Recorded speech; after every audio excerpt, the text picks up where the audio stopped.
মা যদি পাগল হয় তার সন্তান পৃথিবী থেকে চলে গেছে সে সেটা অনুভব করতেছে। সন্তানের জন্য কালকে রাতে ধরে সারাক্ষণ মাটিতে গড়াগড়ি করছে, কান্নাকাটি করছে, শুধু একটা কথাই বলতেছে আমার মেয়েরা কুমিরি নিয়ে গেছে, আমার মেয়ে এই গলা পানিতে মাজা পানিতে নামিলো দিঘিতে, তখন আর কি কুমিরি নিয়ে গেছে।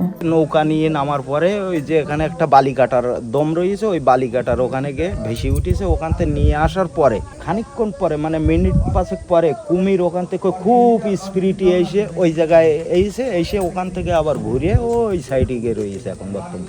মানুষের তো ই করা উচিত, যে সতর্ক থাকা উচিত, যেরকম কুমিরে মানুষ লোক ধরে এরকম নামবো না বা আলো কি মন্দ, এটা তো সবাই বোঝে না, যে এটা তো সবাই তো দিঘির ভিতরে নামে, মানুষের এটা হচ্ছে বিবেক।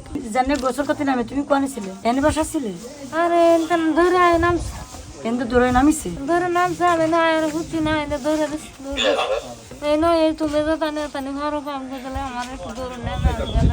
মেয়েটার যখন 1 বছর বয়স তখন ওই বাচ্চা কোলে করে নিয়ে, ওর মা হলো পুরো পাগল, একলে ব্রেন শট, ভালো মন্দ কিছুই বোঝে না, দরগায় ঘুরতো, বাচ্চাটাকে নিয়ে ভিক্ষা করে চাই চিনতে খাতো। এরকম করতে করতে মেয়েটা একটু বড় হয়েছে, বড় হলে 1 বছর যাবত মেয়েটাকে আমি দেখভাল করি, আমার কাছে রাখি। এইভাবে আমার একটা পত্নী আছে, ওর কাছে নিয়ে একসাথে রাখি, কাপড় চোপড় সবকিছু এভরিথিং আমি দিই। কালকে হঠাৎ করে প্রতিদিনই সবাই দিঘিতে গোসল করে, কখনো কিছু হয়নি।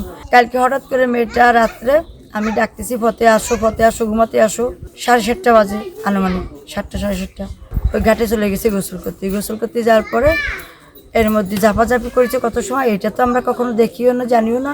যখন কুমিরি ধরেছে তখন ওর মা আর কি চিল্লাপাল্লা করতেছে, আর ওই ফতে আর কি চিল্লে উঠেছে যে ও মা আমার কুমিরি ধরেছে। জোরে চিক দিলি, ঘাটের পাশে আমার দোকান, ওইখান থেকে আমরা সবাই চিল্লে পানিতে ঝাঁপায় পড়েছি। পল্লী কুমিরি আর কি ওকে ওইভাবে ধরে নিয়ে ডাইরেক্ট সরাসরি দিঘির দিক নিয়ে চলে গেছে, কেউ আমরা ওকে বাঁচাতে পারলাম না। আমাদের এখানে পাহারাদার ছিল, আরও খাদেমগো ছেলে পেলে ছিল, যারা সবাই পানিতে ওই রাত্রে লাফায় পড়েছে ওকে বাঁচাবার তাগিদ দেয়, কিন্তু আসলে ব্যর্থতা অনেক রাত পারলাম না ওকে বাঁচাতে। মা পাগল হলেও মেয়ের ভালোবাসাটুক তো বোঝে। মেয়ে যত সময় না আসবে তত সময় ওর মা আর কি ঘুমায় না। ওর মেয়েটা এদিক ওদিক চলে গেলে সারাক্ষণ ওর মা ওকে খোঁজাখুঁজি করে।